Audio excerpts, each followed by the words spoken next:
محترم بزرگ اور دوستوں، کل ہمارے سامنے سورہ کہف کا خلاصہ بیان کیا گیا تھا۔ اس کے بعد کی جو سورت ہے اس کا نام ہے سورہ مریم۔ یہ بھی مکی سورت ہے۔ اس میں 98 آیتیں اور 6 رکوع ہیں۔ سورہ مریم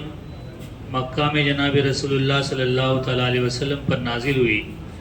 ابن کثیر رحمۃ اللہ علیہ کی روایت کے مطابق پورے قرآن میں حضرت مریم علیہ السلام کا نام 30 مرتبہ لیا گیا ہے۔ 30 مرتبہ حضرت مریم علیہ السلام کا نام آیا ہے۔ اس کے علاوہ پورے قرآن میں کسی بھی عورت کا کہیں پر بھی نام ذکر نہیں کیا گیا۔ اگرچہ قرآن کریم میں عورتوں کا تذکرہ آیا ہے، لیکن نام کسی عورت کا سوائے حضرت مریم کے کہیں بھی نہیں لیا گیا۔ اس سے پتہ چلتا ہے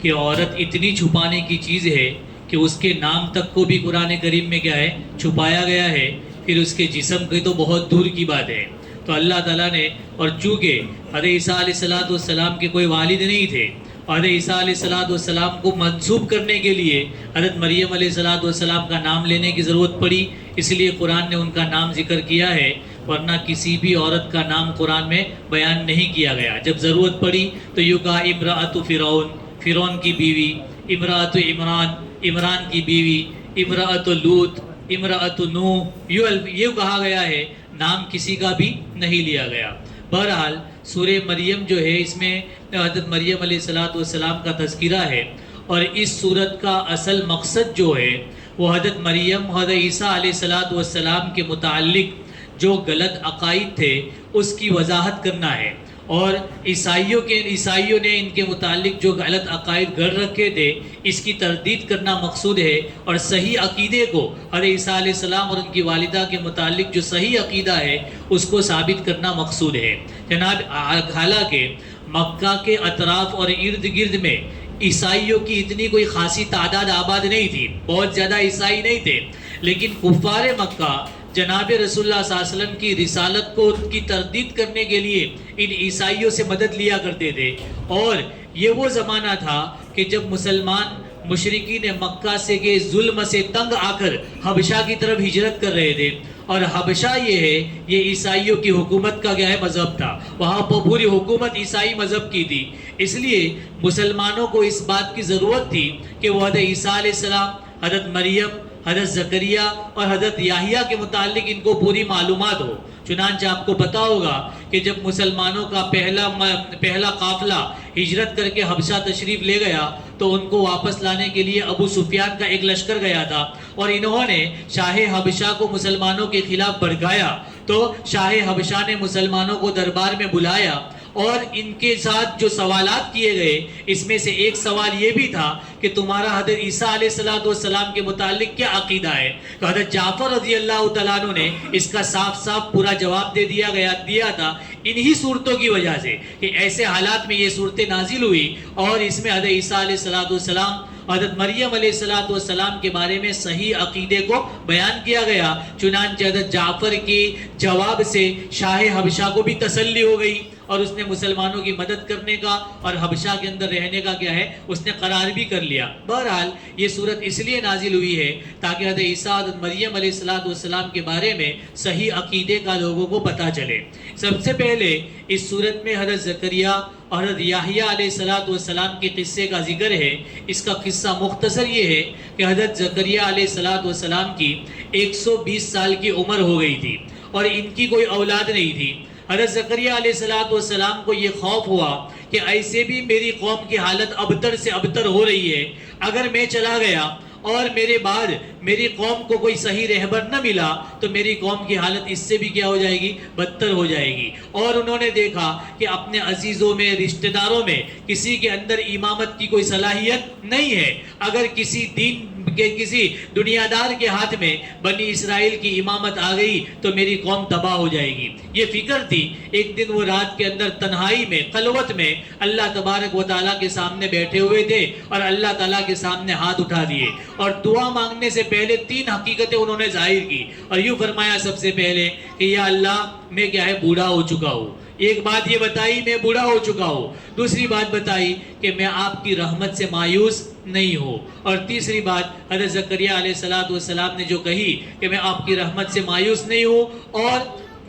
تیسری بات انہوں نے کچھ کئی جو قرآن کریم میں ہے جو اس وقت ذہن سے نکل گئی، ان 3 باتوں کو بیان کرنے کے بعد حضرت زکریا علیہ السلام نے اللہ تبارک و تعالیٰ سے اولاد مانگی، اور اولاد بھی جو مانگی تو اس میں یوں کہا کہ یا اللہ مجھے ایسا بیٹا دے جس سے تو بھی خوش ہو اور تیرے بندے بھی کیا ہے خوش ہو۔ چنانچہ حضرت زکریا علیہ السلام کی اس دعا کو اللہ تبارک و تعالیٰ نے حضرت یحییٰ کی صورت میں قبول فرمایا، اور حضرت زکریا علیہ السلام کو 120 سال کی عمر میں حضرت یحییٰ کے نام سے کیا ہے بیٹا حضرت زکریا علیہ السلام کو دیا گیا۔ حضرت زکریا علیہ السلام نے اللہ تبارک و تعالیٰ سے جو دعا مانگی، اس سے بہت ساری باتیں ثابت ہوتی ہے اور بہت چیزیں ملتی ہے۔ سب سے پہلی بات جو ثابت ہوتی ہے وہ یہ کہ نبی کو بھی اولاد کی اگر ضرورت پڑتی ہے تو اسے کس سے مانگنا پڑتا ہے؟ اللہ تبارک و تعالیٰ سے۔ جب نبی اپنے لیے اپنے اولاد کا انتظام نہیں کر سکتا تو وہ دوسروں کو اولاد دینے کا بھی حق نبی کے پاس نہیں ہے،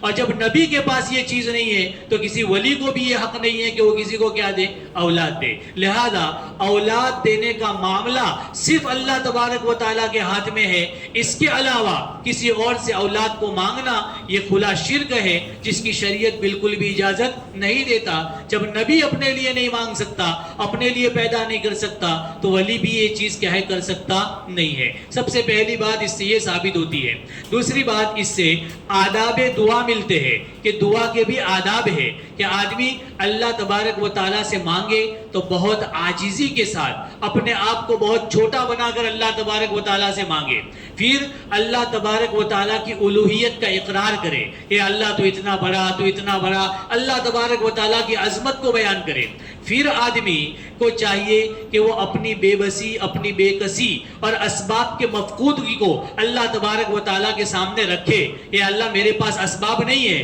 اور پھر جو چیز مانگنی ہے وہ مانگے، پھر جو چیز مانگنی ہے وہ مانگے۔ یہ 4 آداب ہے کیا ہے دعا مانگنے کے، کہ دعا میں عاجزی ہونی چاہیے، اللہ تبارک و تعالیٰ کی تعریف ہونی چاہیے، پھر اپنی بے کسی اور بے بسی کو بیان کرنا چاہیے، اور پھر اپنے مقصد کو اللہ تبارک و تعالیٰ کے سامنے مانگنا چاہیے۔ اس سے یہ بات بھی ثابت ہوئی کہ اولاد کا ماننا یہ نبوت کے خلاف نہیں ہے کہ نبی کو اولاد کی ضرورت نہیں پڑتی، ایسا نہیں ہے، نبی کو بھی کیا ہے اولاد کی ضرورت پڑتی ہے۔ اور اس سے یہ بھی معلوم ہوا کہ کوئی ایسی چیز ہو جس کے اسباب بعیدہ آدمی کے پاس نہ ہو، ایسے اسباب بھی اس کے پاس موجود نہ ہو، وہ جانتا ہے کہ دور دور تک یہ چیز بھی میرے پاس ہو سکتی نہیں ہے، پھر بھی ایسی چیز کو اللہ سے مانگنا یہ خلاف ادب نہیں ہے۔ حضرت زکریا علیہ السلام 120 سال کی عمر پر تھے، اور ایسے وقت میں اولاد کا حاصل ہونا کوئی آسان کام نہیں ہے، پھر بھی حضرت زکریا علیہ السلام نے اللہ سے اولاد کو مانگا تو یہ کوئی ادب کے خلاف نہیں ہے۔ تو اگر آدمی کے پاس آدمی سمجھتا ہے کہ یہاں تک میں نہیں پہنچ سکتا، یہاں تک جانے کے لیے میرے پاس اسباب نہیں ہے، پھر بھی وہ چیز کی دعا اللہ تبارک و تعالیٰ سے مانگے تو یہ کوئی خلاف ادب نہیں ہے۔ پھر اس کے بعد اللہ تبارک و تعالیٰ نے یہ حضرت زکریا علیہ السلام کی دعا اور یحییٰ علیہ السلام کی پیدائش کا عجیب قصہ بیان کرنے کے بعد اللہ تبارک و تعالیٰ نے حضرت عیسیٰ علیہ السلام کی پیدائش کا اس سے بھی عجیب قصہ ذکر کیا ہے۔ حضرت عیسیٰ علیہ السلام کی پیدائش دیکھو، اللہ تبارک و تعالیٰ کے دنیا میں تخلیق انسانی کے 4 طریقے ہیں، 4 طریقے سے اللہ نے انسانوں کو پیدا کیا ہے، اور ان چاروں طریقوں میں اللہ تبارک و تعالیٰ کی قدرت کاملہ چھپی ہوئی ہے۔ چاروں طریقوں میں اللہ کی قدرت کی نشانیاں ہیں۔ سب سے پہلے ایک ماں اور باپ، مرد اور عورت کے ملن سے اللہ تبارک و تعالیٰ اولاد کو پیدا کرتا ہے، جیسے عام انسانوں کی پیدائش ہوتی ہے۔ ایک بغیر ماں باپ کے، نہ ماں ہے نہ باپ ہے، اللہ تعالیٰ نے انسان کو پیدا کیا جیسے حضرت آدم علیہ السلام کو، اور بغیر باپ کے پیدا کیا جیسے حضرت عیسیٰ علیہ السلام کو، اور بغیر ماں کے پیدا کیا جیسے حضرت حوا علیہ السلام کو۔ یہ 4 پیدائش کا طریقہ اللہ تبارک و تعالیٰ نے دنیا میں جاری کر کے اللہ نے بتایا ہے کہ اللہ تبارک و تعالیٰ کی قدرت ہر طرح سے انسان کو پیدا کرنے کی ہے، اور انسان کو اللہ کی ہر طرح کی قدرت پر کیا ہے ایمان رکھنا چاہیے۔ اور ان دونوں واقعوں سے یہ ملتا ہے کہ بعض مرتبہ اللہ تبارک و تعالیٰ انسانوں کو ان کی طلب پر دیتے ہیں، جیسے حضرت زکریا کو یحییٰ ملے دعا سے، اور بعض مرتبہ اللہ تبارک و تعالیٰ بغیر طلب کے اور بغیر مانگے بھی چیز کو عطا فرما دیتے ہیں، جیسے حضرت عیسیٰ علیہ السلام کو حضرت مریم علیہ السلام کے پاس بغیر مانگے اور بغیر طلب کے اللہ تبارک و تعالیٰ نے پیدا کیا۔ پھر اس کے بعد ان کا مختصر قصہ حضرت مریم علیہ السلام اور عیسیٰ علیہ السلام کا ذکر کیا گیا ہے کہ ایک مرتبہ حضرت مریم علیہ السلام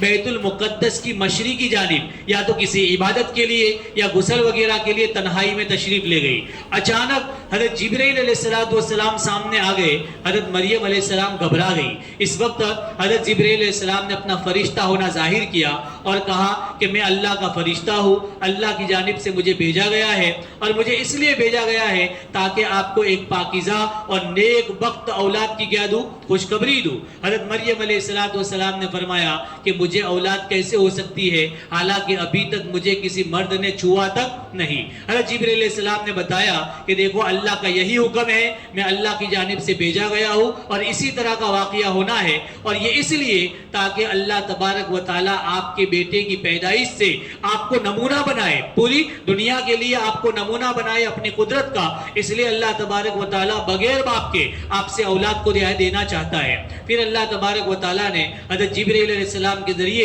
حضرت مریم علیہ السلام کا حمل ٹھہر گیا، حضرت عیسیٰ علیہ السلام کی پیدائش بھی ہوئی۔ حضرت عیسیٰ علیہ السلام کو لے کر جب حضرت مریم قوم کے پاس آئی تو قوموں کی یہودیوں کی زبانیں کیا کھل گئی، اور بات کی زبانیں کیا بولیاں یہ لوگ بولنے لگے۔ یہ بات یاد رکھو میرے عزیزو، ہر وقت آدمی کی جو ذلت ہے یہ اس کا سبب اور اس کا ذریعہ عام طور پر اس کی اولادیں بنا کرتی ہے۔ اولاد یہ ماں باپ کی ذلت کا سب سے بڑا ذریعہ بنتی ہے، اس لیے اولاد کو چاہیے کہ کوئی غلط قدم اٹھانے سے پہلے اپنے ماں باپ کی عزت کے بارے میں ضرور سوچے کہ اس غلط قدم کی بنیاد پر میری ماں باپ کی عزت کا کیا حال ہوگا۔ بعض مرتبہ اولاد ناسمجھی میں، نااہلی میں کچھ غلط قدم اٹھا لیتی ہے، جس کی بنیاد پر ان کے ماں باپ کو ایسا صدمہ اور ایسی ذلت ملتی ہے کہ وہ سر اٹھا کر چلنے کے بھی قابل نہیں رہتے۔ یہ وہی ماں باپ ہیں جنہوں نے ان کے لیے گرمی کے تھپیڑے برداشت کیے، سردی برداشت کی، ہر کچھ برداشت کر کے ان کی ناز و نعمت کے لیے سب کچھ برداشت کیا، لیکن ایک معمولی سی اولاد کی غلطی ماں باپ کو ہمیشہ سر جھکا کر چلنے پر مجبور کر دیتی ہے۔ آپ غور کریں، حضرت مریم علیہ السلام اولاد کو لے کر آئی ہے تو ان کی قوم کی نظر میں اگر یہ غلطی حضرت مریم کی تھی تو کس کو کوسنا چاہیے، ڈانٹنا کس کو چاہیے؟ حضرت مریم کو ڈانٹنا چاہیے، لیکن انہوں نے کیا کہا، ماں کان ابو کی امرأ سو وما کانت امو کی بغیہ۔ حضرت مریم سے یہ کہہ رہی ہے کہ تمہاری ماں تو بدچلن نہیں تھی، تمہاری ماں بدچلن نہیں تھی، تمہارا باپ کوئی غلط آدمی نہیں تھا، تو تم نے یہ غلط کام کیوں کر دیا؟ تو ڈانٹنا کس کو چاہیے تھا؟ اگر غلطی تھی ان کی نظر میں تو حضرت مریم کو ڈانٹنا چاہیے تھا، لیکن نشانہ کس کو بنایا گیا؟ ماں باپ کو۔ معلوم ہوا اولاد کی غلطی میں ہمیشہ ماں باپ کو نشانہ بنایا جاتا ہے، اس لیے اولاد کی ماں باپ کی عزت جو ہے یہ ان کی اولادوں کے ہاتھوں میں ہوتی ہے۔ اس لیے اولاد کو چاہیے کہ اپنے ماں باپ کی عزت کو کیا ہے بڑھانے کی فکر کرے، اسے گھٹانے کی اور ذلت میں لے جانے کی نہیں۔ عزت بنانے میں سالوں لگتے ہیں اور جانے میں پل بھر نہیں لگتا۔ آدمی چڑھنے میں بہت بلند اوپر جانے میں بہت دیر لگتی ہے، لیکن نیچے گرنے میں دیر نہیں لگتی۔ بہرحال اس واقعے کا یہ سبق ہے، حضرت مریم علیہ السلام جب حضرت عیسیٰ علیہ السلام کو لے کر آئی تو ان کی قوم نے انہیں کیا ہے کوسا، تو حضرت مریم علیہ السلام نے اللہ کے حکم سے اس بچے کی طرف اشارہ کیا جو گود میں تھا۔ حضرت عیسیٰ علیہ السلام اپنی ماں کے گود میں بول پڑے اور اپنی ماں کی برات کا اظہار کیا، اور کیا کہا؟ سب سے پہلا جملہ جو حضرت عیسیٰ علیہ السلام کی زبان سے نکلا وہ یہ تھا، انی عبداللہ، کہ میں اللہ کا بندہ ہوں۔ یہ پہلا معجزانہ کلام حضرت عیسیٰ علیہ السلام کی زبان سے نکلا، اور اس کلام نے، اس جملے نے پوری عیسائیت کو کی باطلیت کو کیا ہے واضح کر دیا کہ عیسیٰ علیہ السلام نہ رب ہے، نہ رب کے بیٹے ہیں، بلکہ کیا ہے اللہ کے بندے ہیں۔ خود عیسیٰ علیہ السلام کا پہلا جملہ یہی تھا، انی عبداللہ۔ پھر فرمایا آتانی الکتاب، اللہ نے مجھے کتاب دی ہے، وجعلنی رسولا نبیا، مجھے رسول اور نبی بنایا ہے۔ پھر اس کے بعد 8 خصوصیات اپنی حضرت عیسیٰ علیہ السلام نے ذکر کی، اور پورا یہ واقعہ حضرت مریم علیہ السلام کا ہے۔ اس کے بعد اللہ تبارک و تعالیٰ نے حضرت ابراہیم علیہ السلام کی جوانی کا قصہ ذکر کیا ہے۔ دیکھو حضرت ابراہیم علیہ السلام یہ عرب کے جد امجد ہے، پورے عرب کی قوم کے جد امجد اور جد اعلیٰ حضرت ابراہیم علیہ السلام ہے۔ اور عرب لوگ جو تھے حضرت ابراہیم علیہ السلام کی عظمت کے بھی قائل تھے، اور وہ یہ بھی مانتے تھے کہ حضرت ابراہیم علیہ السلام کا دین برحق ہے۔ حضرت ابراہیم علیہ السلام ہی کی یہ خصوصیت ہے کہ پوری قوم اور تمام لوگ جتنے بھی گزرے ہیں سب کے سب حضرت ابراہیم کی طرف اپنی نسبت پر فخر محسوس کرتے ہیں، اور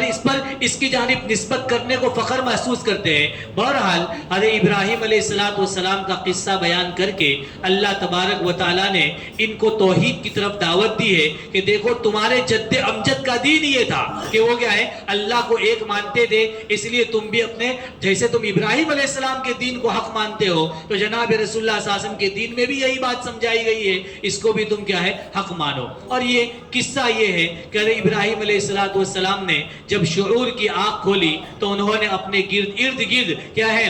کفر بت پرستی کا طوفان برپا دیکھا، اور اس میں خود اپنے باپ کو بھی کیا ہے مشغول پایا کہ ان کا باپ بھی کفر و بت پرستی کے اندر ہے۔ حضرت ابراہیم علیہ السلام نے بڑی نرمی سے اپنے باپ کو سمجھایا، اور 4 انداز سے اپنے باپ کو حضرت ابراہیم علیہ السلام نے سمجھایا ہے۔ سب سے پہلے یہ سمجھایا کہ دیکھو جو بدھ نہ سن سکتے ہیں نہ دیکھ سکتے ہیں وہ تمہارا کام کیسے بنا سکتے ہیں۔ پھر حضرت ابراہیم علیہ السلام نے اپنی برتری اور بلند مرتبے کو بتایا کہ دیکھو میرے پاس تو اللہ کا علم ہے، میرے پاس ایک ایسا علم ہے جو علم تمہارے پاس نہیں ہے، لہذا تم میری پیروی کرو، میں تم کو سیدھا راستہ دکھاؤں گا۔ پھر سمجھایا کہ شیطان کے پیچھے مت چلو، یہ خدا رحمان کا کیا ہے دشمن ہے، اور پھر سمجھایا کہ اللہ کے عذاب سے ڈرایا کہ اگر تم باز نہیں آئے تو مجھے خوف ہے کہ اللہ تبارک و تعالیٰ تم پر اپنا عذاب نازل کر دے اور تم شیطان کے ساتھیوں میں سے بن جاؤ۔ اس طریقے سے اپنے باپ کو سمجھانے کی کوشش کی، لیکن ان تمام سمجھانے کی کوشش کے باوجود حضرت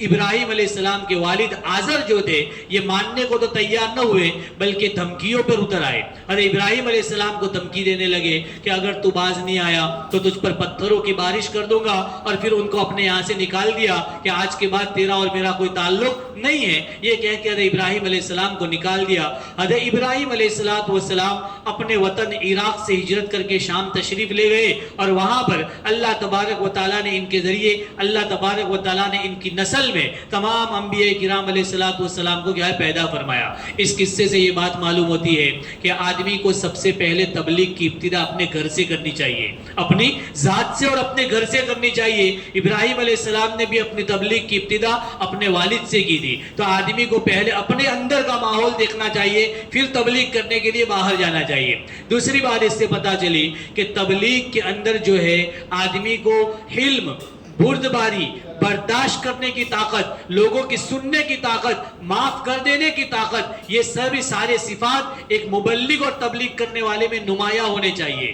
اور نبی ہمیشہ نرم لہجے سے اور نرم زبان سے اخیر تک چلتا ہے، تو یہ سارے اوصاف ایک تبلیغ والے کے اندر کیا ہے پوری طرح سے ہونے چاہیے۔ انہی اوصاف کے ذریعے اس کی تبلیغ کام کرتی ہے۔ اور تیسری بات یہ پتا چلی حالات آتے ہیں، تبلیغ کرنے والے کے اوپر حالات آتے ہیں، کبھی دھمکیاں، کبھی کیا، کبھی گالیاں، کچھ نہ کچھ حالات ضرور آتے ہیں، لیکن اس حالات کے پیچھے اللہ تبارک و تعالیٰ نے کامیابیاں چھپائی ہوتی ہے۔ جیسے حضرت ابراہیم علیہ السلام کے اوپر حالات آئے، نکالا گیا، دھمکیاں دی گئی، لیکن اللہ تبارک و تعالیٰ نے اس کے نتیجے میں ان کی اولاد کے اندر صلحاء، انبیاء، حتیٰ کہ جناب رسول اللہ صلی اللہ تعالیٰ علیہ وسلم کو پیدا فرمایا۔ بہرحال تبلیغ، حضرت لقمان نے اپنے بیٹے کو نصیحت کرتے ہوئے کیا کہا؟ وَأْمُرْ بِالْمَعْرُوفِ وَانْهَ عَنِ الْمُنْكَرِ وَاصْبِرْ عَلَى مَا أَصَابَكَ إِنَّ ذَلِكَ مِنْ عَزْمِ الْأُمُورِ۔ یہ بہت ہمت کے کاموں میں سے ہے، اس لیے اگر حالات آئے تو برداشت کر کے اللہ تبارک و تعالیٰ سے ثواب کی امید رکھتے ہوئے